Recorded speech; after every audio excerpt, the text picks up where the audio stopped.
Hello, welcome back. ഇന്ന് നമ്മളൊരു ഷവർമ അപ്പത്തിൻ്റെ റെസിപ്പി ആയിട്ടാണ് വന്നിട്ടുള്ളത് കേട്ടോ. എല്ലാവർക്കും അറിയാവുന്ന ഒരു റെസിപ്പിയാണ്, എന്നാലും എൻ്റെ ഒരു രീതിയിൽ ഞാൻ കാണിച്ചു തരാം. അപ്പം നമുക്ക് ആദ്യം തന്നെ കുറച്ച് മൈദ എടുക്കണം. മൈദ ഒന്ന് കുഴച്ചെടുക്കണം, ഈസ്റ്റൊക്കെ ചേർത്തിട്ട്. അപ്പോൾ ഞാനിവിടെ ഒരു പ്രത്യേകിച്ച് അളവൊന്നും പറയുന്നില്ല. കുറച്ച് മൈദ എടുത്തിട്ടുണ്ട്. ഇതിലേക്ക് തന്നെ 1 ടീസ്പൂണോളം ഇൻസ്റ്റൻറ്റ് ഈസ്റ്റ് ചേർത്ത് കൊടുക്കാം. നിങ്ങൾക്ക് വേണമെങ്കിൽ ഇളം ചൂടുള്ള വെള്ളത്തിലോ അല്ലെങ്കിൽ പാലിലോ ഈസ്റ്റ് ഒന്ന് ഫെർമെൻറ്റ് ചെയ്തിട്ട് ചേർത്ത് കൊടുത്താലും മതിയാവും. ഞാനിപ്പോൾ ഡയറക്റ്റ് തന്നെ ചേർത്ത് കൊടുത്തതെന്ന് പറഞ്ഞാൽ ഇൻസ്റ്റൻറ്റ് ഈസ്റ്റ് ആയതുകൊണ്ടാണ്. അതുപോലെ തന്നെ പഞ്ചസാരയും ഉപ്പും ചേർത്ത് ഒന്ന് നന്നായി മിക്സ് ചെയ്തതിന് ശേഷം നമുക്കിതൊന്ന് കുഴച്ചെടുക്കണം. കുറച്ച് വെജിറ്റബിൾ ഓയിൽ കൂടി ചേർത്ത് കൊടുക്കാം. ഈ ഷവർമ അപ്പത്തിൻ്റെ ഈ ഡോ പല രീതിയിലും ഉണ്ടാക്കാറുണ്ട് കേട്ടോ. മുട്ട ചേർത്തിട്ട് ഉണ്ടാക്കാം, പിന്നെ ഇളം ചൂട് പാലിൽ വേണമെങ്കിൽ നമുക്കിത് കുഴച്ചെടുക്കാം. അപ്പോൾ മുട്ടേൻ്റെ ഒരു ഫ്ലേവർ മുട്ടയൊന്നും ഇഷ്ടമില്ലാത്തവരാണെങ്കിൽ ഇതുപോലെ മുട്ട ചേർക്കാണ്ട് കുഴച്ചെടുക്കാം. പിന്നെ വെള്ളത്തിന് പകരം നിങ്ങൾക്ക് ഇളം ചൂടുള്ള പാല് ചേർത്താലും മതിയാവും കേട്ടോ. അപ്പോൾ ഞാനിവിടെ ഇളം ചൂട് വെള്ളം ചേർത്തിട്ടാണ് കുഴച്ചെടുക്കുന്നത്. നേരത്തെ പറഞ്ഞ പോലെ പാലും മുട്ടയും ചേർത്തിട്ടും കുഴച്ചെടുക്കാം. ഞാനിവിടെ ഇളം ചൂട് വെള്ളത്തിലാണ് കുഴച്ചിട്ടുള്ളത്, പാലും മുട്ട ഒന്നും ചേർത്തിട്ടില്ല കേട്ടോ. ഇനി കുറച്ച് ഓയിലൊന്ന് ബ്രഷ് ചെയ്തിട്ട് നമുക്കിതൊന്ന് പൊങ്ങാൻ വേണ്ടി അവിടെ വെക്കാം. ഒരുപാട് റെസിപ്പീസൊക്കെ നമ്മളെ ചാനലിലുണ്ട് കേട്ടോ. കാണാത്തവരുണ്ടെങ്കിൽ ഒന്ന് കണ്ടു നോക്കാം.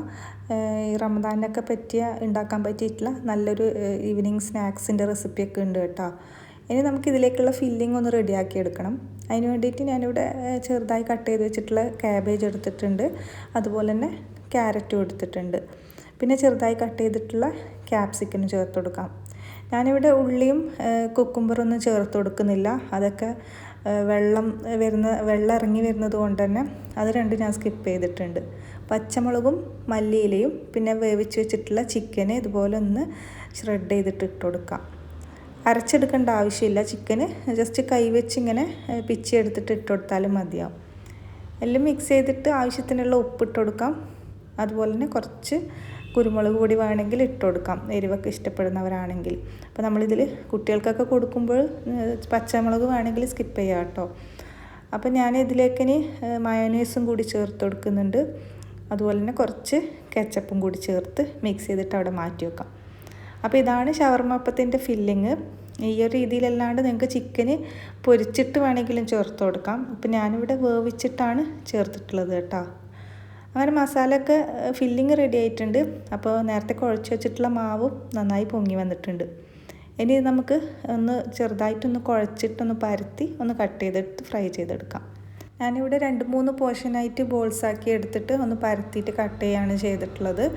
അപ്പോൾ എല്ലാം കൂടി ഒരുമിച്ചെടുത്ത് പരത്താണ്ട് ഇതുപോലെ ചെറിയ ബോൾസ് അല്ല, കുറച്ച് വലിപ്പമുള്ള ബോൾസ് തന്നെ എടുത്ത് ഒന്ന് പരത്തിയെടുക്കണം. കുറച്ച് തിക്കായിട്ടാണ് പരത്തിയെടുക്കുന്നത് കേട്ടോ.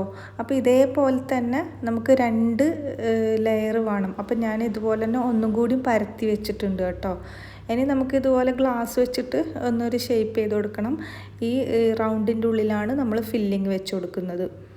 അപ്പോൾ ഞാൻ ഇതേപോലെ തന്നെ ഒരു ലെയറും കൂടി പരത്തി വെച്ചിട്ടുണ്ട് കേട്ടോ.